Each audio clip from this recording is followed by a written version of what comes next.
Hi friends, இன்றைக்கி நம்ம பார்க்க போகிற நாவலோட நேம் ஆயுள் ஜெகை நீயடி. ஸ்டோரி பிடிச்சிருந்தா மறக்காமல் லைக் பண்ணி கமெண்ட் பண்ணுங்கள் கைஸ். வாங்க நாவல்குள்ளார போகலாம். அந்த மலை நின்ற அதிகாலை வேளையில் ஆதவன் மேகங்களின் உள்ளே மறைந்து நின்று வெளியே வரலாமா வேண்டாமா என ஆராய்ச்சியில் ஈடுபட்டிருந்தான். அந்த இதமான சூழலை ரசித்தபடியே தோட்டத்தில் பூக்களை பறித்து கொண்டிருந்த நிலாவிற்கு 20 வயதிற்கும். அழகான கண்கள், சிவந்த நிறம், தேவதையின் சாயல். கல்லூரியில் இறுதி ஆண்டு பயிலும் பாவை. சிறுவயதினிலேயே பெற்றோரை இழந்து தன் தாத்தா ரங்கநாதனால் வளர்க்கப்படுபவள். பல தொழில் சாம்ராஜ்யங்களின் ஒரே இளவரசி. இப்போது அவை அனைத்தையும் அவளின் தாத்தா தான் கவனித்துக் கொள்கிறார். பூக்களை பறித்து பூஜையறையில் வைத்துவிட்டு நேராக தாத்தாவின் அறைக்குத்தான் சென்றாள். தாத்தா, 8 மணி ஆச்சு, வாங்க சாப்பிட போலாம் என்று அவரை அழைத்து கொண்டு டைனிங் டேபிளுக்கும் வந்தாள். வேலைக்கார அம்மா டிஃபனை ரெடி செய்து வைத்திருக்க அதை அவருக்கு பரிமாறிவிட்டு அவளும் வைத்து கொண்டு அமர்ந்தாள். நிலா, அஜய் ஃபோன் பண்ணினானா? மேரேஜ் இன்விடேஷன் செலக்ட் பண்ணணும்னு சொல்லி இருந்தேனே. அஜய் நிலாவிற்கு பார்த்திருக்கும் மாப்பிள்ளை. அழகும் கம்பீரமும் நிறைந்தவன். ரங்கநாதனின் உயிர் நண்பனான தனபாலனின் பேரன். அவனது தந்தை இறந்த பிறகு தானே அனைத்து தொழிற்சாலைகளையும் பொறுப்பேற்று வெற்றிகரமாக நடத்தியும் வருபவன். இல்லை தாத்தா, அவர் எதுவும் ஃபோன் பண்ணலையே. சரிம்மா, நீ இன்னைக்கு லீவ் போட்டுட்டு அஜய் கூட போய் இன்விடேஷன் செலக்ட் பண்ணிட்டு வந்துரு. தாத்தா, என்னம்மா? அது அஜய்க்கு இந்த மேரேஜில் விருப்பம் இருக்க மாதிரியே எனக்கு தோணலை. என்கிட்ட சரியாகவே பேசுகிறதில்ல. இல்லைம்மா, அவன் புதுசாக ஒரு பிஸ்னஸ் ஸ்டார்ட் பண்ணியிருக்கான். அதில் பிஸியாக இருக்கிறதால உன் கூட பேச டைம் கிடச்சிருக்காது. உன்னை போய் யாருக்காவது பிடிக்காமல் போகுமா? நீ ஒரு ஸ்வீட் ஏஞ்சல்டா. உன்னை பிடிக்கலன்னு சொன்னால் அவன் ஒரு பெரிய முட்டாளாக தான் இருக்கணும். தாத்தா அவளை சமாதானம் செய்வதற்காக இதையெல்லாம் கூறுகிறார் என்று அவளுக்கு நன்கு தெரியும். அவர் சொல்வது போல் அவன் ஒன்றும் முட்டாளல்ல. அவனுக்கு நிலாவை பிடிக்கவில்லை என்பதை நித்தமும் அவள் மண்டையில் உரைக்கும்படி உணர்த்தி கொண்டிருப்பவன். ஆனால் அவளுக்கு அவனை மிகவும் பிடிக்குமே. நினைவு தெரிந்த நாட்களில் இருந்து 2 வருடங்களாய் அவனை காதலித்து வருகிறாள். அவனின் பாராமுகம் அவளுக்கு வருத்தத்தை அளித்தாலும் அதை அவன் மீது வைத்த காதலுக்காக பொறுத்து கொள்கிறாள். ஆனால் தன்னால் இவனது பாராமுகத்தை ஆயுள் முழுமைக்கும் தாங்க முடியுமா என்று யோசித்தவளுக்கு முடியாது என்ற பதிலே விடையாகி வர அவனை மாற்றும் வகையறியாமல் திண்டாடி வருகிறாள். எப்படியேனும் தன் காதலினால் அவனை மாற்றியே ஆக வேண்டும் என்ற உறுதியுடனேயே அவனுக்கு ஃபோன் செய்தாள். என்கேஜ் டோன் வரவே அவனது ஆஃபீஸிற்கு கிளம்பி சென்றாள். அவன் எதிர்பாராத விதமாக ஆஃபீஸ்க்கு வந்தவளை கண்டு முறைத்தவன் முதல் கேள்வியிலேயே அவளை சிதறடித்தான். எதுக்கு இப்போ இங்கே வந்த? இல்லை மாமா, தாத்தா தான் இன்விடேஷன் செலக்ட் பண்ணுறதுக்கு உங்களை கூட்டிகிட்டு போக சொன்னாங்க. எனக்கு கால் பண்ண வேண்டியது தானே, ஆஃபீஸ்க்கெல்லாம் வரக்கூடாதுன்னு சொல்லியிருக்கேன்ல. சாரி மாமா, உங்களுக்கு கால் ட்ரை பண்ணேன், பட் என்கேஜாகவே இருந்தது. அதனால தான் நேரில் வந்தேன். எனக்கு வேலை இருக்குது, நீ கொஞ்சம் கிளம்புறியா? நானே ஈவினிங் கால் பண்ணுறேன். இல்லை மாமா, இதுக்கு தான் காலேஜ் கூட லீவ் போட்டேன். அதுக்கு என்னென்ன பண்ண சொல்கிற? முதல்ல வார்த்தைக்கு வார்த்தை மாமான்னு சொல்கிறத நிறுத்து. நானே ஈவினிங் கால் பண்ணுறேன். இப்போ கிளம்புறியா? அனல் பறக்கும் அவன் கண்களை கண்ட பிறகு அவள் அங்கே இருப்பாளா என்ன? பறந்தே போய்விட்டாள். அவன் ஃபோன் செய்வான் என மாலை வரை காத்திருந்தவள் அதற்கு மேல் தாங்க முடியாமல் அவளே அவனுக்கு ஃபோன் செய்தாள். அட்டன் செய்தவன், நான் ஒரு முக்கியமான மீட்டிங்கில் இருக்க, இன்னொரு நாளைக்கு போய்க்கலாம் என்று விட்டு அவள் பதிலை கூட எதிர்பாராமல் பட்டென ஃபோனை கட் செய்து விட்டான். அவளுக்கு ஒன்றும் புரியவில்லை. அவள் மீது அவனுக்கு காதல் இருக்க வேண்டாம். திருமணம் செய்து கொள்ளப் போகும் பெண் என்று சிறிதாவது பாசம் கூடவா இருக்காது? அப்படி என்ன அவள் செய்துவிட்டாள்? உலகமே முழுவதும் அறியாத அவனை விட 5 வயது சிறிய பெண்ணான தன் மீது அவனுக்கு அப்படி என்ன கோபம் இருந்துவிடப் போகிறது? எவ்வளவு யோசித்தும் அதற்கான விடையை அவளால் அறிய முடியவில்லை. ஆனால் அவன் அவள் மேல் கோபப்படுவதற்கு உரிய பல காரணங்களை வைத்திருந்தது அவளுக்கு தெரியாமல் போனதுதான் பரிதாபம். நிலாவிடம் மீட்டிங்கில் இருக்கிறேன் என்று பொய் சொன்னவன் உண்மையில் இருந்தது அவன் நண்பனான வசந்துடன் மது அறிந்து கொண்டு. ஏண்டா அஜய், எதுக்குடா அந்த நிலா பொண்ணை இப்படி அவாய்ட் பண்ணுற? டே போடா, அதெல்லாம் பொண்ணே இல்லை, பிசாசு. அதுவும் என் மேலே வெறி பிடிச்ச பிசாசு. விளையாடாத அஜய், நிலாவை பற்றி எனக்கும் தெரியும். நிலா ரெகுலராக நான் வளர்ந்த ஆஃப்னேஜுக்கு வந்து சர்வீஸ் பண்ணுறாங்க. வசந்த் ஆஃப்னேஜில் வளர்ந்தவன். கல்லூரி தோழனான அவனை தன் கம்பெனியிலேயே வேலை கொடுத்து அருகிலேயே அமர்த்தி கொண்டான். நீயும் அவன் நடிப்பை பார்த்து ஏமாந்து போயிட்டியா? என்னது நடிப்பா? ஆமாடா, எனக்காக அவள் எந்த இல்லைக்கும் போவேன்னு என்கிட்டயே சொல்லியிருக்காளே. அப்போ இதெல்லாம் நடிப்பாக தானே இருக்கணும். ஏய் போடா, அது ஒன்றும் நடிப்பாக இருக்கணும்னு தோணலை. என் கூட எவ்வளோ நல்லா பேசுவாங்க தெரியுமா? அப்போ உன்னையும் மயக்கிட்டா. எல்லோரும் அவளையே நம்புங்க. என் தாத்தா, என் அம்மா, நீ கூட அவளை தானே நம்புற. அவளோட உண்மை முகம் உங்களுக்கெல்லாம் தெரியலடா. அவள் இப்போ தான் இப்படி நல்லவளாட்டம் பேஷம் போடுறா. ஆனால் 3 வருஷத்துக்கு முன்னாடி எப்படி இருந்தான்னு தெரியுமா? அவள் சரியான குடிகாரி. தினமும் பாருக்கு போனால் திரும்பி வர மிட் நைட் ஆகிடும். நானே எத்தனை வாட்டி யாருக்கும் தெரியாமல் அவளை வீட்டுக்கு கொண்டு போய் விட்டுருக்கேன் தெரியுமா? அந்த நன்றி கூட அவளுக்கு கிடையாது. என்னை லவ் பண்ணுறேன்னு சொன்னான். நான் முடியாதுன்னு சொல்லிட்டேன். அதுக்கு என்னை அடைஞ்சே ஆவேன்னு என்கிட்டயே சவால் விட்டா. தினமும் டார்ச்சர் பண்ணுவாடா. அவன் சொல்வதையெல்லாம் வசந்தால் துளியும் நம்ப முடியவில்லை. இப்பயும் நிலா அப்படி தான் இருக்காளா? இல்லை, ஒரு வாட்டி ட்ரெயின் ஆக்சிடெண்ட்டில் சிக்கிட்டா. பலமான அடி. முகமெல்லாம் சிதைஞ்ச நிலைமையில தான் அவளை கண்டுபிடிச்சாங்க. தலையில் அடிப்பட்டதால் பழசெல்லாம் மறந்து ரொம்ப நாள் பைத்தியக்காரி மாதிரி தான் இருந்தா. ஆப்ரேஷன் பண்ணி அவன் மூஞ்சியை சரி பண்ணி அவளை மென்டலாக ஸ்ட்ராங் ஆக்கிறதுக்குள்ளே எங்களுக்கு போதும்னு ஆயிடுச்சு. அப்போவும் அவள் முகம் பழைய மாதிரி மாறலை. அவளும் நிறைய மாறிட்டா. ஆனால் பழசெல்லாம் ஞாபகம் வந்தும் என்ன பழிவாங்க ஏதாவது நடிக்கிறாளோன்னு எனக்கு ரொம்ப சந்தேகமாக இருக்குடா. கல்யாணத்துக்கு அப்புறம் திரும்பவும் குடிகாரியாக மாறிட்டா. பழைய மாதிரி மாறிட்டா. அப்புறம் என் நிலைமை பாவம் தான். பேசாமல் உன் தாத்தாக்கிட்ட சொல்ல வேண்டியது தானே? சொன்னேன்டா, பட் அவங்க என்ன நம்பணும்ல. நான் என்னமோ வேறு பொண்ணை லவ் பண்ணுறதாகவும் அதை மறைக்கிறதுக்கு பொய் சொல்கிறாருடா. இந்த கல்யாணம் நடக்கலைன்னா செத்துருவேன்னு வேற என்னை மிரட்டுறாரு. எப்படி இந்த கல்யாணத்தை நிறுத்துறதுன்னு எனக்கு தெரியலை. ஃபீல் பண்ணாத அஜய். உன் மனசுக்கு உனக்கு நல்லது மட்டும்தான் நடக்கும். சரி, வீட்டுக்கு கிளம்பு. எதுவானாலும் அப்புறம் பேசிக்கலாம் என்றவாறு இருவருமே கிளம்பி விட்டனர்.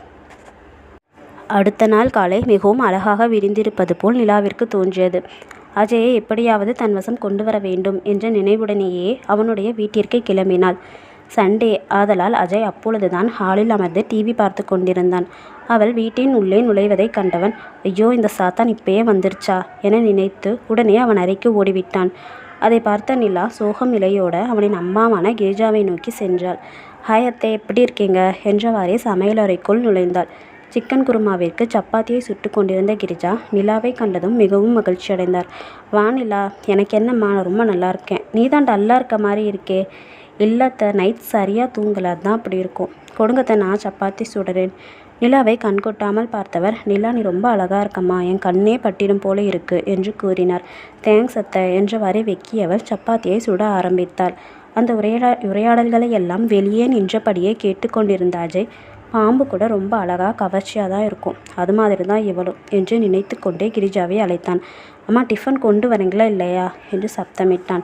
இருடா வரேன் என்றவாறு சமையல்கார அம்மாவை டிஃபன் எடுக்க வைக்க சொன்னவர் தாத்தாவையும் அவளுடைய தங்கையான சாதனாவையும் அழைத்து வருமாறு நிலாவிடம் கூறினார்.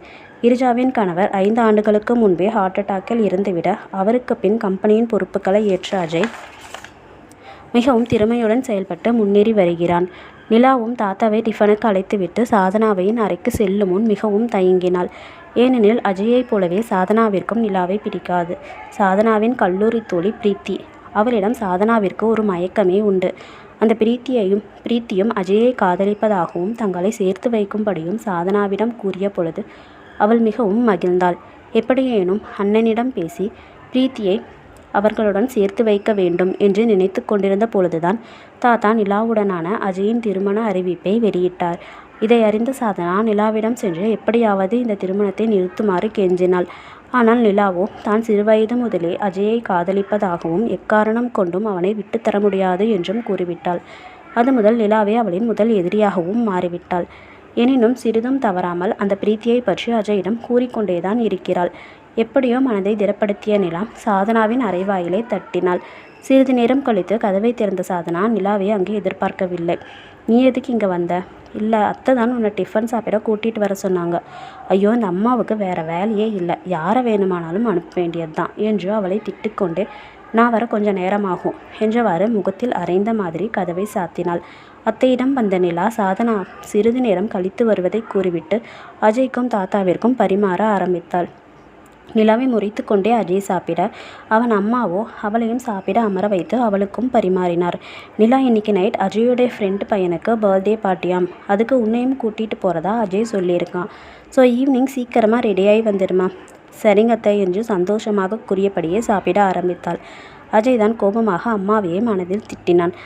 அம்மா எப்படி மாட்டி விடுது பாரு, சாயந்தரம் என் பாடு திண்டாட்டம்தான் என்று நினைத்து கொண்டான்.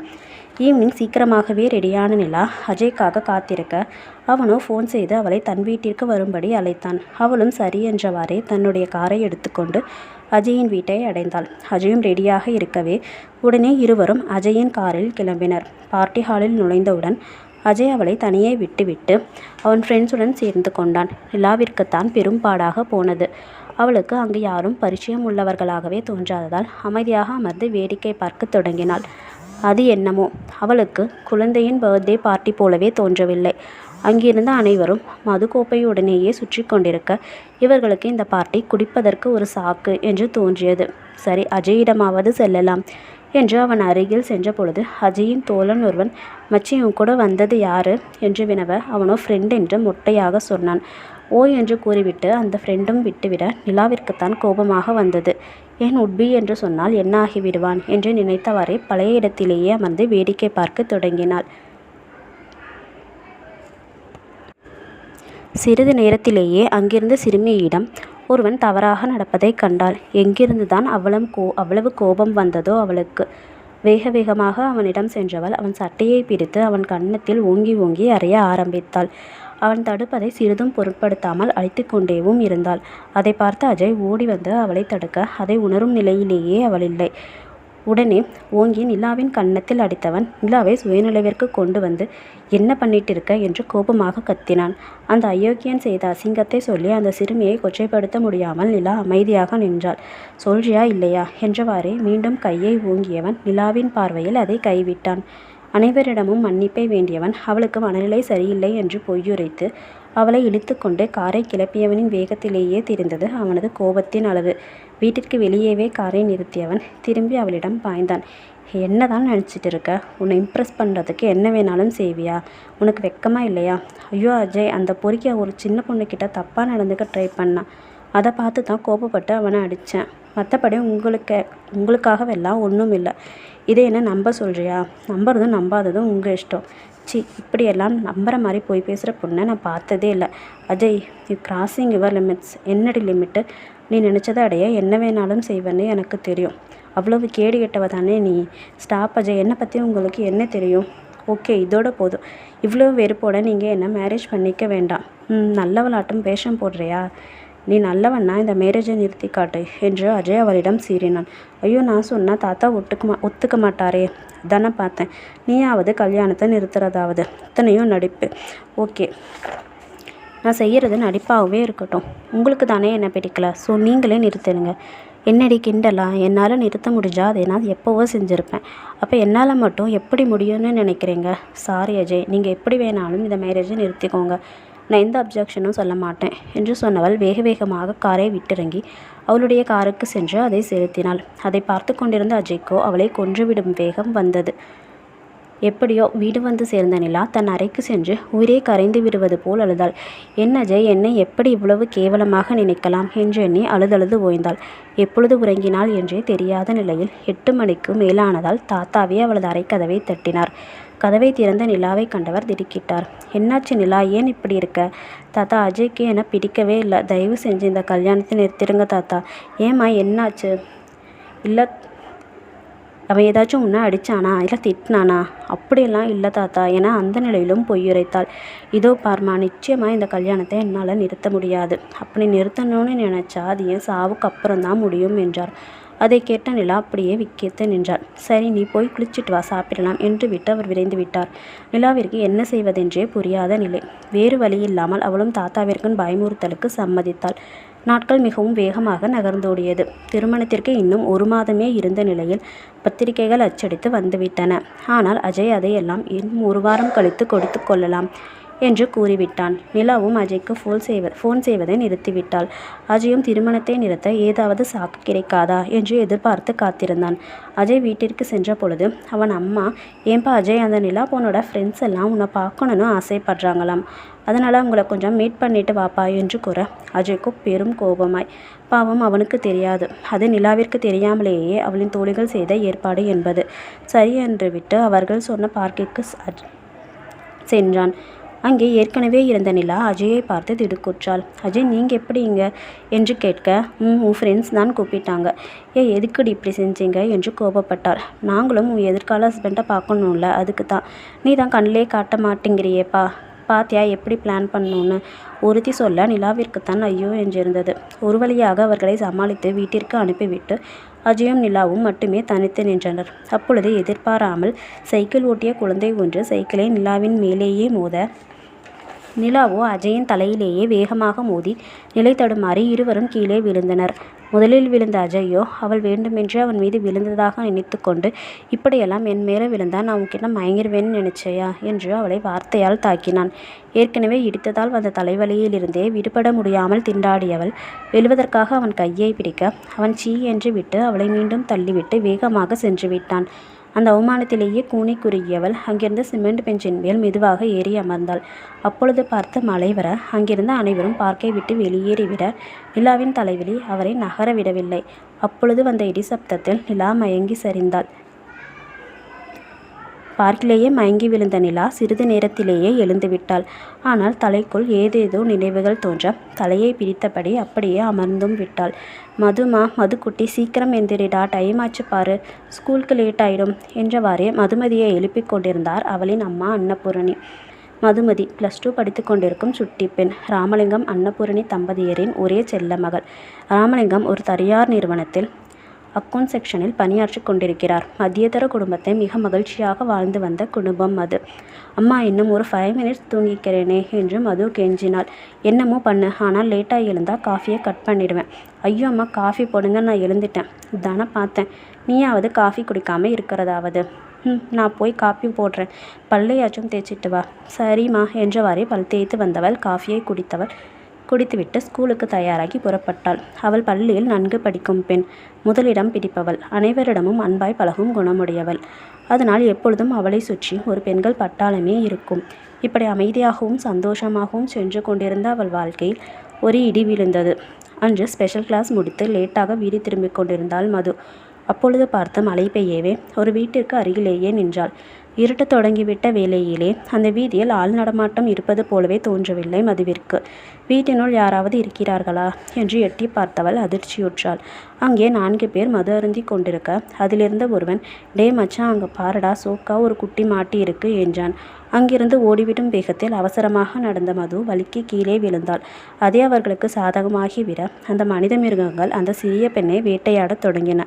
அவளுடைய கதறலை சிறிதும் பொருட்படுத்தாமல் அந்த மிருகங்கள் மேலும் மேலும் முன்னேறின. ஒரு வழியாக அந்த நரக வேதனைக்கு பின்னர் அவளை ஒரு குப்பை தொட்டி அருகே கிடத்திவிட்டு சென்று விட்டனர். இரவெல்லாம் தேடி தேடி களைத்துவிட்ட ராமலிங்கம் இறுதியாக போலீசில் கம்ப்ளைண்ட் செய்தார்.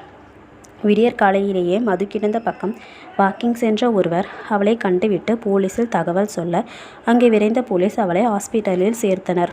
அவளின் நிலையை கண்டவர் ராமலிங்கம் அமர்ந்தவர்தான். பின்னர் எழவே இல்லை. மதுவின் நிலை மிகவும் மோசமாக இருக்கவே அவள் உயிர் பிழைப்பதே கடினம் என்று டாக்டர் கூறிவிட்டனர். அதை கேட்ட மதுவின் தாயாரும் கதறியல அவள் தந்தையை பின்பற்றி அவரும் இருந்துவிட மது மயக்க நிலையிலேயே அனாதையானாள். அவள் கண் விழித்தெழுந்த பொழுது யாருமற்ற தனிமரமாக உலகையே வெறுத்து பலமுறை தற்கொலைக்கு முயன்றாள். ஒரு வழியாக அவளை தேற்றி அவள் தற்கொலை எண்ணத்தை கைவிட வைக்கவே அந்த மனநல மருத்துவர் திண்டாடி போனார். ஒரு வழியாக மதுவை சரி செய்து கல்லூரி படிப்பிற்காக வேறு மாவட்ட கல்லூரிக்கு ரயிலில் அனுப்பி வைத்தார். அன்று இரவு 11 மணிக்கு புறப்பட்ட ரயிலில் சிறிது நேரம் கழித்து தூங்கியது மட்டும்தான் மதுவிற்கு ஞாபகம் இருந்தது. நிலா அந்த நினைவுகளுடன் போராடி கொண்டிருந்த அதே வேளையில் நிலாவின் தாத்தாவோ அஜய்க்கு ஃபோன் செய்து, ஏப்பா அஜய், நிலா பொண்ணு இன்னும் வீட்டுக்கே வரல, உன் கூடவா இருக்கா என்று கேட்டார். அஜயோ, இல்லை தாத்தா, அவள் எங்கன்னு நான் பார்க்குறேன் என்று கூறிவிட்டு நிலாவை தேடி புறப்பட்டான். எங்கு தேடியும் அவள் கிடைக்காமல் போகவே பயந்த அஜய் கடைசி முயற்சியாக பார்க்கிற்கே சென்றான். அங்கே அமர்ந்திருந்த நிலாவை கண்டதும் அஜய்க்கு உயிரே வந்தது. பார்க்கின் வாட்ச்மேன் நிலாவை வெளியேறும்படி கூறிக்கொண்டிருக்க அது எதுவுமே செவியில் விழுந்தது போலவே காட்டிக்கொள்ளாமல் எதையோ வெறித்து பார்த்து கொண்டிருந்தாள். அவள் அருகில் வந்த அஜய், நிலா, இன்னும் இங்கே என்ன பண்ணிட்டு இருக்க, வா வீட்டுக்கு போகலாம் என்று அழைத்தான். நிலாவிடம் சிறிதும் அசைவு தெரியாததால் அவளை பிடித்து உலுக்கினான். அவனின் உழுக்களில் உணர்வு பெற்றவள் அஜயை பார்த்து திகைத்து பின்னர், ஐயோ அஜய், நான் நிலா இல்லை, மதுமதி என்றாள். என்னடி, அதுக்குள்ளே பைத்தியம் ஆயிட்டியா, ஒழுங்கா வீட்டுக்கு வா என்றவாறு அவள் கையை பிடித்து காரை நோக்கி நடந்தான். காரில் ஏறிய நிலா, மதுமதியாகிய நான் எந்த புள்ளில் நிலாவாக மாறினோம் என்பது புரியாமல் குழம்பினாள். அவளை வீட்டில் இறக்கி விட்டுவிட்டு அஜய் கிளம்பிவிட்டான். வேகமாக வீட்டினில் நுழைந்த நிலாவை கண்ட தாத்தா, என்னம்மா இப்படி தொப்பள மலையில் நனைஞ்சு வந்திருக்க என்று கோபப்பட்டார். அதை காதில் வாங்காத நிலா, தாத்தா, நான் நிலா இல்லை, மதுமிதா என்னை நீங்கள் தப்பாக நிலான்னு நினச்சிட்டு இருக்கீங்க என்று பட்டென்று உடைத்தார். அதை கேட்ட ரங்கநாதன் ஒரு நிமிடம் அதிர்ச்சி அடைந்தவர் தொப்பென்று சோஃபாவில் விழுந்தார். உடனே ஓடிச் சென்று அவர் அருகில் அமர்ந்தவர், தாத்தா என்னாச்சு, ஏதாச்சும் பண்ணுதா என்றாள். ஒன்றுமில்லம்மா, உனக்கு இதெல்லாம் இவ்வளவு சீக்கிரம் ஞாபகம் வந்திருக்க வேண்டாம். அப்படின்னா நான் நிலா இல்லைன்னா உங்களுக்கு தெரியுமா? தெரியுமா, உன்னை நிலா இடத்துக்கு கொண்டு வந்ததே நாங்கள் தான். ஆனால் ஏன் தாத்தா? சொல்கிறேம்மா கேளு. அம்மா நிலா இல்லை தாத்தா, மதுன்னு கூப்பிடுங்க. சரி மது, இந்த ஃபேக்ட்ரி எல்லாம் என்னுடைய சொத்து கிடையாதுமா. இதெல்லாம் நிலாவுடைய அம்மா வினிதாவுக்கு அவங்க அப்பா கொடுத்தது. அவங்க அப்பாவுடைய உயிரில் தன்னுடைய சொத்துக்களை எல்லாம் வினிதாவுடைய குழந்தையை சேரணும். ஒருவேளை வினிதாவுக்கு குழந்தை இல்லாமல் இறக்க நேர்ந்தால் சொத்து அத்தனையும் தன்னுடைய தம்பி மகனான பாலகுமாரனுக்கு சேரும்படியும் எழுதியிருந்தார். வினிதாவும் என் பையனும் நிலாவுக்கு 10 வயசு இருக்கும் பொழுது ஃப்ளைட்டில் போனவங்க ஆக்சிடெண்ட் ஆகி இருந்துட்டாங்க. அதனால் நிலாவுக்கு நான் கார்டியனாக மாறினேன். நிலா +2 முடிச்சுட்டு ஒரு வாட்டி ஃப்ரெண்ட்ஸ் கூட ட்ரெயினில் டூர் போனப்போ தான் அந்த ட்ரெயின் ஆக்சிடெண்ட்டில் இருந்துட்டா. அவள் இறந்த விஷயத்தை விட இந்த சொத்து எல்லாம் பாலகுமாரனுக்கு போயிட்டா.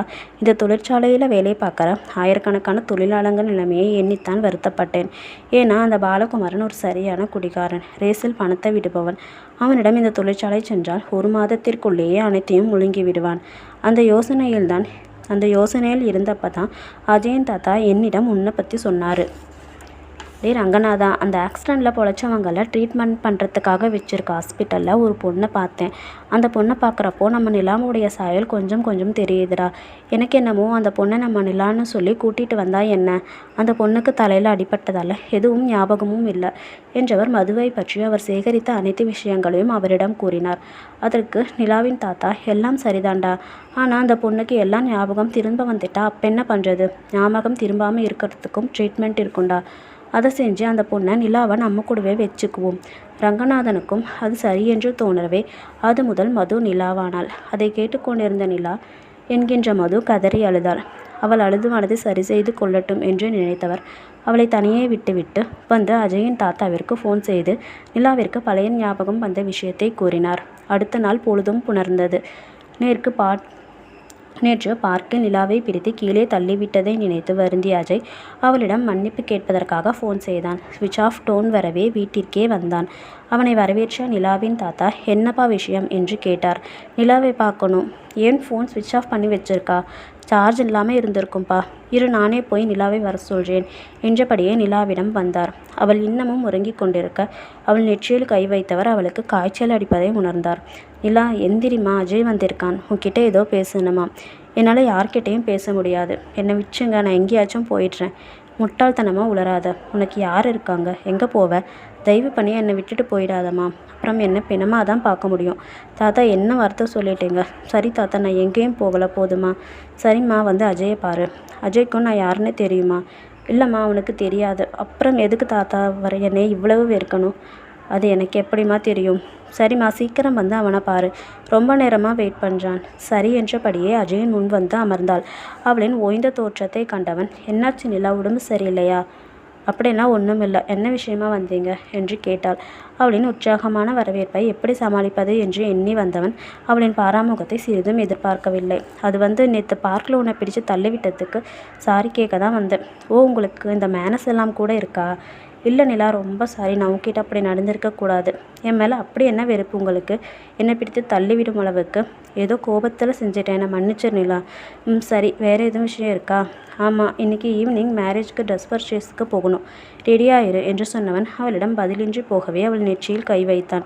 அவள் சடாலென தீச்சுட்டது போல் விலகினாள். என்ன நிலா இப்படி கொதிக்குது? வா, ஹாஸ்பிட்டலுக்கு போகலாம். நான் போய்க்குவேன் என்றவள், எனக்கு வேலை இருக்குது என்றபடியே அவள் அறைக்கு சென்று விட்டாள். அஜயும் என்னமோ பண்ணித்தொலை, பாவம்னு பார்க்க வந்தா என் மேலேயே ஏகிறது சாத்தான் என்றபடியே ஆஃபீஸுக்கு புறப்பட்டான். அறைக்கு வந்த நிலா பாராசிட்டமால் மாத்திரையை விழுங்கிவிட்டு தாத்தாவை சந்திக்க சென்றாள். தாத்தா, நான் உங்கள் கூடவே இருக்கணும்னா எனக்கு ஒரு கண்டிஷன் இருக்குது. என்னதுமா? என்னால் அஜயை மேரேஜ் பண்ணிக்க முடியாது. ஆனால் அஜயோட தாத்தா கிட்டே என்ன பதில் சொல்கிறது? அதை நான் சொல்லிக்கிறேன் என்றவள் வேகமாக ரெடியாகி அஜயின் தாத்தாவை பார்க்க சென்றாள். அஜய் ஆஃபீஸ் சென்றிருக்க அஜயின் தங்கை சாதனாவும் அவள் தாத்தாவும் மட்டுமே வீட்டில் இருந்தனர். அவன் அம்மாவும் கோயிலுக்கு சென்றிருந்தார். நிலாவை பார்த்த சாதனா முகத்தை திருப்பிக் கொண்டு அவள் அறைக்கு சென்று விட்டாள். நிலாவும் அஜயின் தாத்தாவின் அறைக்கு சென்று பேச ஆரம்பித்தாள். இதோ பாருங்க தாத்தா, நான் இங்கே இருக்கணும்னா இந்த மேரேஜை நிறுத்தணும். ஏம்மா?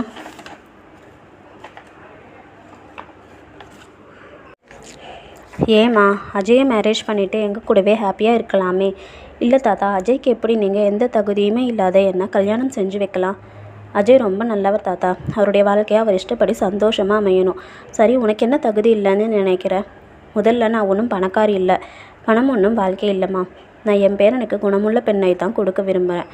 சரி தாத்தா, ஆனால் நான் ஒன்றும் சுத்தமான பெண் இல்லையே, பல பேரால் சீரழிக்கப்பட்டவ.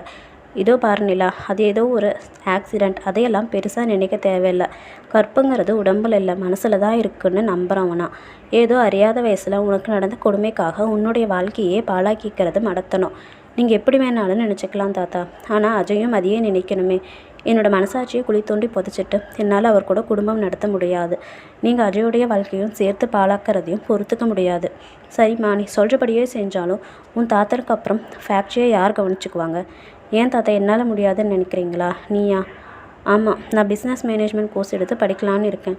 அதையே கூட கல்யாணத்தை நிறுத்த நீங்கள் ஒரு காரணமாக சொல்லலாம். நான் மேலே படிக்க வெளிநாட்டுக்கு போகிறதால மேரேஜ் கேன்சல் ஆகிடுச்சுன்னு எல்லார்கிட்டேயும் சொல்லிடுங்க. சரிம்மா, ஆனால் நீ மதுங்கிற விஷயம் யாருக்கும் தெரியக்கூடாது, அஜய்க்கும் சேர்த்து தான். யார்கிட்டையும் சொல்ல மாட்டேன்னு உங்கள் தாத்தா மேலே சத்தியம் செய்து கொடு. சரி தாத்தா, சத்தியமாக யார்கிட்டையும் சொல்ல மாட்டேன். போதுமா? சரி, நான் கிளம்புறேன் என்றவாறு நிலா சென்று விட்டாள். இதை பார்த்து கொண்டிருந்த சாதனா அஜய்க்கு ஃபோன் செய்தாள். அண்ணா, அந்த நிலா வந்து தாத்தா கூட ரொம்ப நேரம் பேசிகிட்டு இருந்தா. அப்போ இருந்து தாத்தா ஒரு மாதிரியாக இருக்காரு. எனக்கு என்னமோ பயமாக இருக்குது. நீ வீட்டுக்கு வரியா? வரேன் என்றவாறு வீட்டிற்கு புறப்பட்டு சென்றான். தாத்தா ஏதோ யோசனையில் இருப்பதை கண்டவன், என்னாச்சு தாத்தா, ஏதாச்சும் ப்ராப்ளமா? இல்லைப்பா, உங்ககிட்ட ஒரு விஷயம் பேசணும், உட்காரு. சொல்லுங்கள். என்னை மன்னிச்சிருப்பா, அந்த நிலா பொண்ணு ஏதோ மேலே படிக்க போகுதான், அதனால் இந்த கல்யாணத்தை நிறுத்த சொல்கிறா.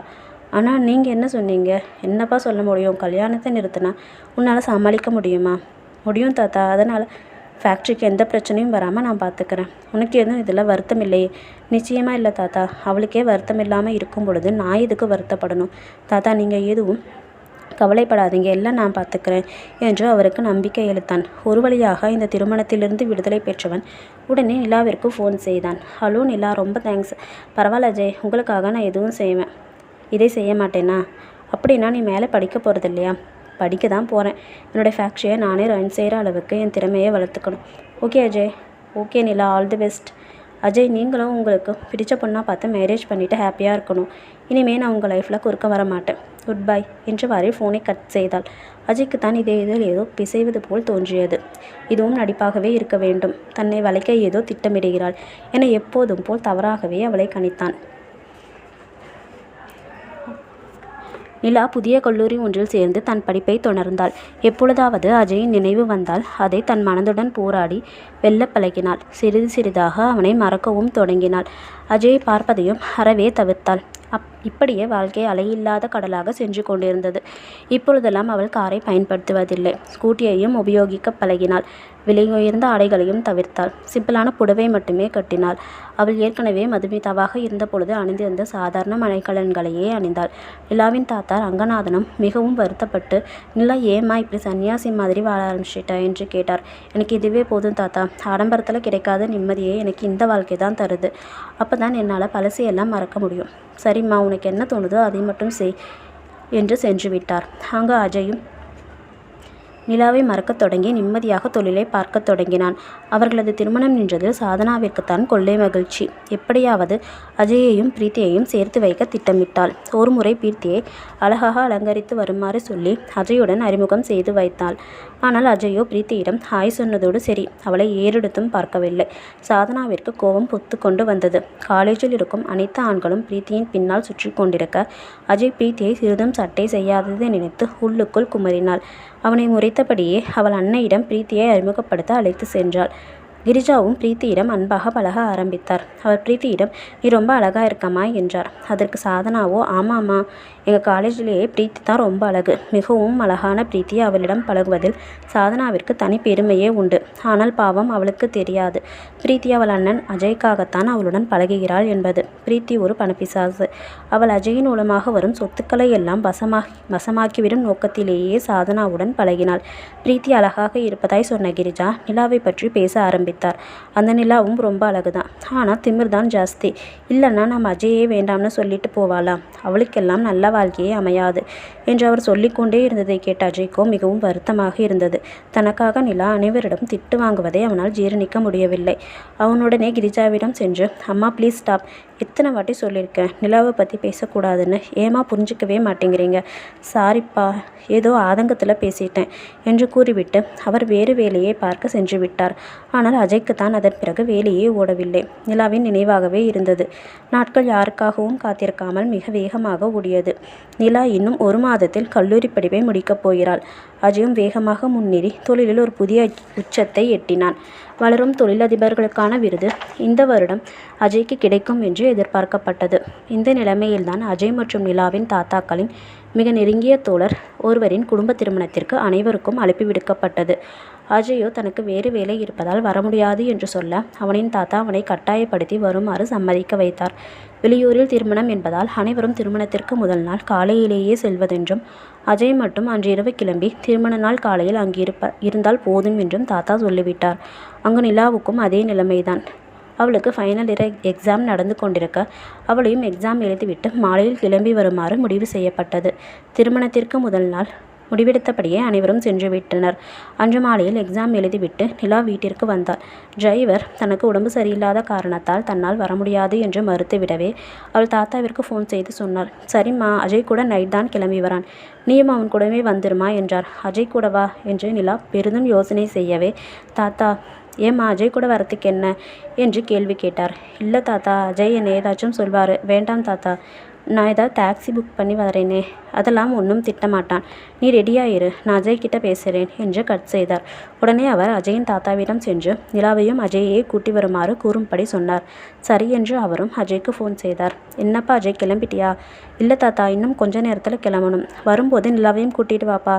என்ன தாத்தா விளையாடுறீங்களா? இல்லைப்பா, நிலாவுக்கு எக்ஸாம் இருந்ததால் அவள் ரொம்ப டயர்டாக இருப்பாள், அதனால் நைட் டிரைவ் பண்ண முடியாது இல்லையா? டிரைவர் வச்சு வர வேண்டியது தானே. டிரைவருக்கு உடம்பு சரியில்லையா? எதுக்கு இத்தனை கேள்வி கேட்குற? உன்னால் கூட்டிகிட்டு வர முடியுமா முடியாதா? அது இல்லை தாத்தா, அவள் தானே என் கூட நடக்கிற இந்த கல்யாணத்தை நிறுத்திட்டு போனா. அப்புறமும் எப்படி தாத்தா அவன் மேலே கோவப்படாமல் இவ்வளவு பாசமாக இருக்கீங்க? எனக்கு என்னமோ டவுட்டாக இருக்குது. நீங்களும் அவள் கூட சேர்ந்து ஏதாச்சும் பிளான் பண்ணுறீங்களா? நீங்கள் எது பண்ணாலும் என்னால் அவள் கூட சேர முடியாது தாத்தா. அப்படி எதுவும் நினச்சிருந்தா அது அப்படியே விட்டுறது தானே எல்லாத்துக்கும் நல்லது. போதுண்டா, நிறுத்து. கல்யாணத்தை நிறுத்த சொன்னது மட்டும்தான் அந்த பொண்ணு. அதுக்கு காரணம் நீ தானே எனக்கு தெரியும். நீயே கேட்டாலும் உன்னை கல்யாணம் பண்ணுற நிலைமையில அவள் இப்போ இல்லை. வீணா அவள் மேலே கோவப்பட்டு அவளை கூட்டிகிட்டு வர வேலையை மட்டும் பாரு. அந்த பொண்ணை தேவையில்லாமல் திட்டக்கூடாது என்றவாறே ஃபோனை வைத்தார். எல்லாம் என் தலைவிதி என்று அஜய் முணுமுணுத்து கொண்டிருக்க அதை கேட்ட அஜயின் நண்பனான வசந்த், அஜய் என்னாச்சு என்றான். என்னத்தை சொல்கிறது என்றவாறு தாத்தா நிலாவை கூட்டி வரும்படி சொன்னதை கூறினான். சரி, கூட்டிகிட்டு போக வேண்டியது தானே என்று வசந்த் கேட்க அஜயினுள்ள ஒரு புதிய ஐடியா உதயமானது. வசந்த், நீயும் கூட வரியா? நான் எதுக்குடா? எல்லாம் அந்த நிலா கிட்டேருந்து தப்பிக்கிறதுக்கு தான். நீ கூட இருந்தால் அவன் அனாவசியமாக எதுவும் பேச மாட்டா, அதுக்கு தான். சரிடா, நானும் வரேன் என்றவாறு இருவரும் நிலாவின் வீட்டை அடைந்தனர். நிலா அப்பொழுதுதான் ரெடியாகி அஜய்க்காக காத்திருந்தாள். அஜய் வந்ததும், வாங்க அஜய், வாங்கண்ணா என்றவாறே சமையல்கார அம்மாவை அழைத்தாள். அஜய் அப்பொழுது நிலாவை அளவெடுத்து கொண்டிருந்தான். பேசும் பொழுதே சிரிக்கும் அவள் கண்களில் உயிர்ப்பே இல்லையோ? பொலிவிழந்த ஓவியத்தை கண்டது போலிருந்தது அவனுக்கு. நிலா மீண்டும் ஒரு முறை சமையல்கார அம்மாவை அழைத்துவிட்டு அவரிடம் பதிலின்றி போகவே அவளே அவர்களுக்கு ஜூஸ் செய்ய உள்ளே சென்றார். அஜய், என்னடா சிஸ்டர் ரொம்ப மாறிட்டாங்க, பெரிஞ்ச மாதிரியும் இருக்கு. என்னடா காரணம்? எனக்கு எப்படிடா தெரியும்? ஒருவேளை லவ் ஃபெயிலியர் இப்படி ஆயிட்டாங்களோ? மண்ணாங்கட்டி, ஒழுங்காக போயிடு. அவளே ஒரு ஃப்ராடு, இப்படி சோகமாக தெரியும், இன்னும் ஏதாச்சும் மேக்கப் கூட போட்டிருப்பா என்று அவர்கள் பேசி கொண்டிருக்கும் பொழுதே நிலா வந்துவிட்டாள். அவள் தந்த ஜூஸை குடித்துவிட்டு மூவரும் காரில் கிளம்பினர். அஜயும் வசந்தும் முன்சீட்டில் அமர்ந்திருக்க நிலா பின்சீட்டில் அமர்ந்து கொண்டு படித்து கொண்டு வந்தாள். வசந்த், எதுக்குடா படிக்கிற மாதிரி இப்படி சீன் போடுறா என்று நிலாவிற்கு கேட்காத வண்ணம் மெதுவாக வசந்துடன் பேசினான். இல்லைடா, நாளைக்கு முடிஞ்சு நாளன்னைக்கு அவங்களுக்கு எக்ஸாம் இருக்காம். நாளைக்கு ஃபங்க்ஷனில் இருக்கிறதால படிக்க முடியாது இல்லையா? அதான் இப்போயே படிச்சுக்கிறேன்னு சொன்னாங்கடா. எப்படா சொன்னா? அதுவா, நீ ரெஸ்ட் ரூம் போனப்போ தான். ஸோ அப்போ எனக்கு தெரியாமல் உங்களுக்குள்ளே ஒரு ட்ராக் ஓடுது, அப்படி தானே? இல்லைடா, சிஸ்டர் ரொம்ப நல்லவங்கடா. அப்போ நான் தான் கெட்டவனா? போய் உன் சிஸ்டர் கூடவே குப்பை கொட்டு. சாரிடா மச்சான், போடா நீயும் சாரியும் என்றவாறு கோபத்துடன் முகத்தை தூக்கி வைத்து கொண்டான் அஜய். சிறிது நேரம் கழித்ததும், எனக்கு பசிக்குது, ஏதாவது ஹோட்டலில் நிறுத்து என்று அஜய் கூறினான். சரி என்று வசந்தும் ஒரு ஹோட்டலில் நிறுத்தவே அஜய் இறங்கி வேகமாக சென்று விட்டான். வசந்தும் அவன் பின்னே சென்றுவிட நிலாவை அழைக்கும் எண்ணம் இருவருக்குமே இல்லை. அஜய் சென்று ஒரு இருக்கையில் அமர்ந்தவன் வசந்த் மட்டும் தனியாக வருவதை கண்டு, அடே எங்கடா உன் பாசமலர் என்று கேட்க, அவங்க காரில் தான் இருப்பாங்க, ஏன் கூப்பிடலையா? கூப்பிடணுன்னு தான் நினச்சேன், ஆனால் நீ திட்டுவியோன்னு தான் பயந்து கூப்பிடல. டே லூசு கூப்பிட்டா போய் ஒழுங்கு அவளை கூட்டிட்டு வா, இல்லைனா அவள் தாத்தா கிட்ட ஏதாச்சும் பற்றி வச்சுருவா. சரிடா இரு கூப்பிட்றேன் என்று நிலாவிடம் சென்று அவளை சாப்பிட வருமாறு அழைத்தான். இல்லைண்ணா எனக்கு பசிக்கலை, நீங்கள் போய் சாப்பிடுங்க. நீ இல்லாமல் போனால் அஜய் என்னை கண்ணுலேயே எரிச்சிருவான். ப்ளீஸ்மா வந்து கொஞ்சம் சாப்பிட்டேன். வேண்டாம் அண்ணா, சாப்பிட்டா எனக்கு தூக்கம் வந்துடும், அப்புறம் என்னால் படிக்க முடியாது. ஸோ நீங்கள் போய் சாப்பிடுங்க. வரும்போதே எனக்கு ஒரு காஃபி மட்டும் வாங்கிட்டு வாங்க என்று பணத்தை எடுத்து நீட்டினாள். ஏன் இல்லை, என்கிட்ட காஃபி வாங்க கூட காசு இருக்காதுன்னு நினச்சியா? இல்லைண்ணா, அஜய் எனக்காக செலவு பண்ணுறதை என்னால் ஏற்றுக்க முடியாது, அதனால தான் பணம் கொடுத்தேன். அஜயை விட ஏன் உன்னை என் தங்கச்சி போல தான் நான் நினைக்கிறேன். நான் கூட உனக்கு செலவு செய்யக்கூடாதா? ரொம்ப தேங்க்ஸ் அண்ணா. எதுக்குமா தேங்க்ஸ்? என்ன உங்கள் தங்கச்சியாக ஏற்றுக்கிட்டதுக்கு. சரிண்ணா, உங்கள் காசில் மட்டும் எனக்கு காஃபி வாங்கிட்டு வாங்க என்று அவனை அனுப்பி வைத்தாள். அஜயிடம் வந்தவன், அந்த பொண்ணுக்கு பசிக்கலையாம், அதனால் வரலன்னு சொல்லிடுச்சு. டே கோவமாக பேசினாளா? இல்லையே. ஏண்டா, நான் அவளை சாப்பிட கூப்பிடாமல் வந்துட்டோமே, அதனால் கோபத்தில் சாப்பாடு வேண்டான்னு சொல்லிட்டாளோன்னு நினச்சேன். சேச்சா அப்படியெல்லாம் இல்லை, சாஃப்டாக தான் பேசினாங்க. சாப்பிட்டா தூக்கம் வந்துடுமா, படிக்க முடியாது, வேண்டான்னு சொல்லிட்டாங்க. சரி என்னமோ பண்ணி தொலையிட்டோம் என்று இருவரும் சாப்பிடத் தொடங்கினர். சாப்பிட்டு முடித்தவுடன் பில்லை கொடுத்த அஜய் வெளியே கிளம்பினான். அப்பொழுதுதான் ஞாபகம் வந்தவன் போல் வசந்த் ஒரு காஃபியை ஆர்டர் செய்தான். எதுக்கிட்ட காஃபி? நிலா கேட்டாங்க என்றவாறு காஃபிக்கான பணத்தை கொடுக்க போனான். டே இருடா, நானே பே பண்ணுறேன். பரவாயில்லடா, நானே பே பண்ணுறேன், உன்கிட்ட சேஞ்ச் இல்லை பாரு, நானே கொடுக்கிறேன் என்று சொன்ன அஜயை தடுத்தவன் காஃபிக்கான பணத்தை கொடுத்துவிட்டு நிலாவிடம் சென்று காஃபியை கொடுத்தான். தன்னை முறைத்து கொண்டிருந்த அஜயை கண்டவன் வேகமாக காரினில் ஏறி அமர்ந்தவனை, டே வசந்த், நானே டிரைவ் பண்ணுறேன், வெளியே வா என்றான் அஜய். வசந்த் வெளியே வந்தவுடன் அவனை தனியே கூட்டி சென்று, எதுக்கு பில் என்ன பே பண்ண விடாமல் நீ தடுத்த? அவன் என்ன சொல்லி உன்னை அனுப்பினா? எதுவும் சொல்லலையே, போய் மட்டும் சொன்னால் செவினு பிஞ்சிரும், ஒழுங்காக சொல்லிட. உன் காசில் அந்த பொண்ணு எதுவும் சாப்பிடாதான், அதை தான் சொல்லி அனுப்பிச்சு. அதை கேட்டவன் கோபத்தின் உச்சிக்கே சென்றான். என்னது, நான் அவளுக்கு செலவு பண்ணக்கூடாதா? பார்த்துக்கிறேன்டா அவளை, இதுக்காக கண்டிப்பாக எனக்கு பதில் சொல்லியே ஆகணும். வா கிளம்பலாம் என்றபடி இருவரும் புறப்பட்டனர். அந்த திருமண மண்டபத்திற்கு வந்து சேரவே இரவு 12 மணி ஆகிவிட்டது. நிலா காரிலிருந்து இறங்கி சென்று விட்டாள். திரும்பி பார்த்தவன் அவள் புக்கை மறந்துவிட்டு போனதை கவனித்து அதை கொடுப்பதற்காக வசந்தை எழுப்ப அவன் நன்கு உறங்கிக் கொண்டிருந்தான். சரி, நானே கொண்டு போய் கொடுத்து தொலைகிறேன் என்று நினைத்து கொண்டே அந்த புக்கை எடுத்துக்கொண்டு கிளம்பினான். அங்கே நிலாவை கண்ட அவள் தாத்தா அவளிடம் ஏதோ பேச வேண்டும் என்று அவளை தனியே கூட்டிச் சென்றார். அதை கண்ட அஜய் என்ன பேசப் போகிறார்கள் என்பதை தெரிந்து கொள்ள அவர்களை பின்தொடர்ந்தான். நிலா, அஜயை நீ இன்னும் லவ் பண்ணுறியாமா? அந்த கேள்வியை அவள் எதற்காக கேட்கிறார்? அதைவிட அவள் என்ன பதில் சொல்வாள் என்பதை அறிந்து கொள்ளும் ஆவலில் நின்றிருந்தான். நிலாவோ, ஏன் தாத்தா திடீர்னு கேட்குறீங்க? காரணம் இருக்குமா, சொல்லேன். நான் அப்போ சொன்னது தான் எப்போவும். நான் 2 வருஷத்துக்கு முன்னாடியே அவனை என் மனசுலேருந்து தூக்கி எறிஞ்சிட்டேன் தாத்தா. இனி எனக்கு எப்போவுமே அஜய் வேண்டாம். உன்னோட கம்பீரத்தை பார்க்கும்பொழுது எனக்கு ரொம்ப பெருமையாக இருக்குமா? தாத்தா, ஏதோ காரணம் இருக்குன்னு சொன்னீங்களே? ஆமாம்மா இருக்குது. அஜயோட தாத்தா அவனுக்கு பொண்ணு பார்த்துருக்காரு. அந்த பொண்ணை காட்ட தான் இந்த ஃபங்க்ஷனுக்கு அவனை வர சொல்லியிருக்காரு. அஜயோட தாத்தா தான் உனக்கும் இன்னும் அஜய் மேலே விருப்பம் இருந்தால் உன்னையே அஜய்க்கு கட்டி வைக்கலான்னு உன்னை கேட்க சொன்னார்.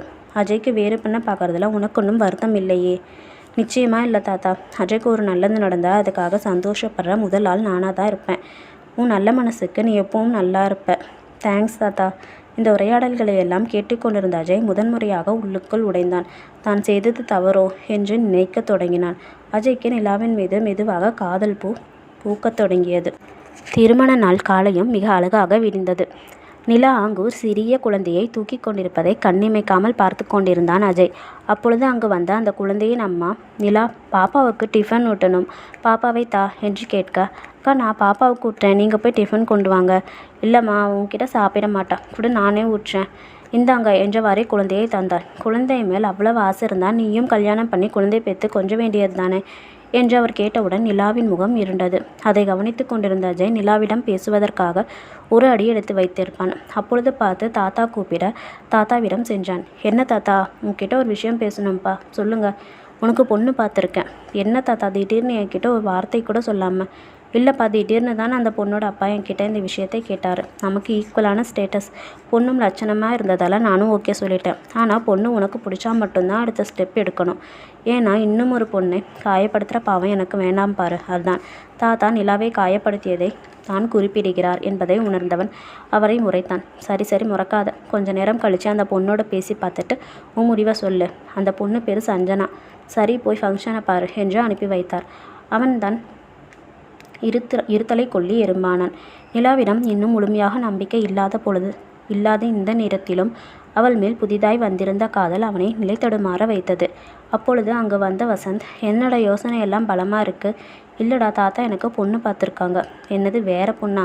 அப்போ நிலா சிஸ்டரை கல்யாணம் பண்ண மாட்டியா? நான் எப்போ அவளை கல்யாணம் பண்ண போகிறேன்னு உங்ககிட்ட சொன்னேன்? வேண்டாம் அஜய், நிலா ரொம்ப நல்ல பொண்ணு.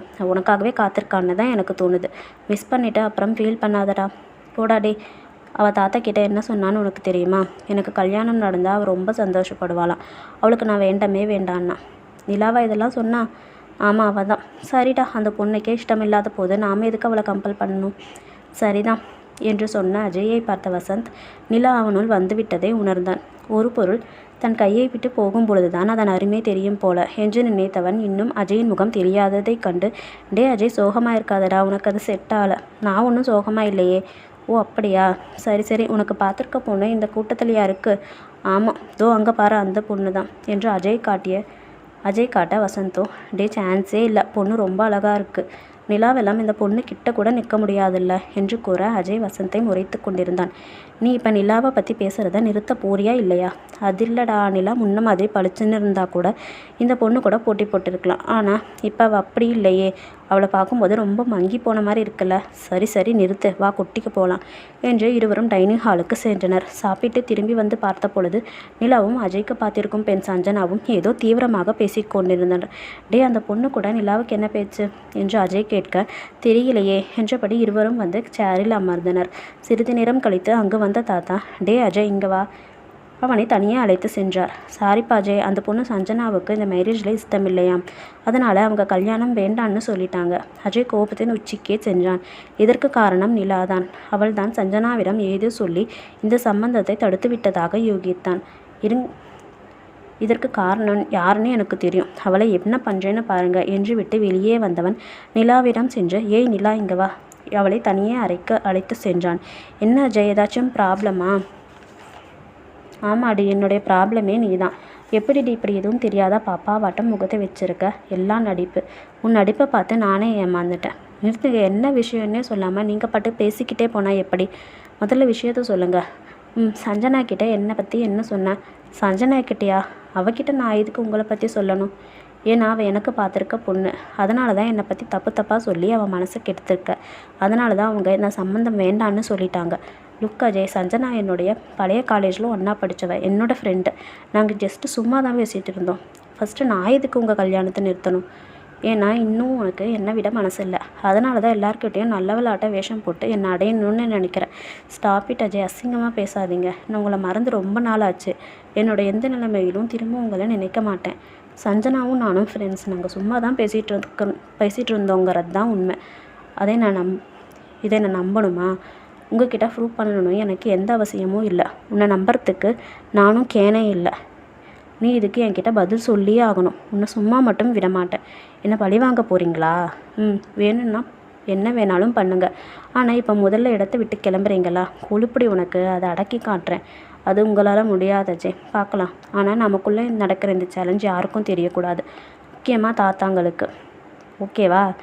ஓகே அஜய், உங்களால் என்ன செய்ய முடியும்னு நானும் பார்க்குறேன். இருவரும் பேசிவிட்டு அவரவர் இடத்திற்கு சென்று அமர்ந்தனர். அஜயை கண்ட வசந்த், என்னடா அந்த பொண்ணுக்கிட்ட ரொம்ப நேரம் பேசிகிட்டு இருந்த? ஒன்றும் இல்லைடா. உன் லவ்வை சொல்லிட்டியாடா? மண்ணாங்கட்டி, அவளை லவ் பண்ணுறதுக்கு ஏதாச்சும் பாலங்கிணத்துல போய் விழலாம். என்னாச்சுடா? போடா. அவளை நம்பி நான் மோசம் போனது தான் மிச்சம். உன் பாசமலர் அதான் அந்த நிலா சஞ்சனா கிட்டே என்னை பற்றி தப்பாக சொல்லியிருக்காடா. சேச்சே இருக்காது. ஒழுங்காக போயிடு. நான் அவளை ஏதாச்சும் செய்யணும்டா, இல்லைனே மனசே ஆறாது. பொறுமையாக இரு, எதுவும் பண்ணிடாத. நான் பொறுமையாக இருந்த வரைக்கும் போதும். நீ முதல்ல ஊருக்கு கிளம்பு, போய் ஆஃபீஸை பார்த்துக்கோ. சரிடா, ஆனால் நிலாவை எதுவும் செய்ய மாட்டியே? செய்ய மாட்டேன், நீ கிளம்பு என்று அவனை கிளப்பி விட்டுவிட்டு நிலாவை என்ன செய்யலாம் என திட்டமிடத் தொடங்கினான். ஓகே ஃப்ரெண்ட்ஸ், பேலன்ஸ் நாவல் நெக்ஸ்ட் எபிசோடில் பார்க்கலாம். மறக்காமல் லைக் பண்ணி சப்ஸ்கிரைப் பண்ணி கமெண்ட் பண்ணுங்கள் ஃப்ரெண்ட்ஸ். பாய்.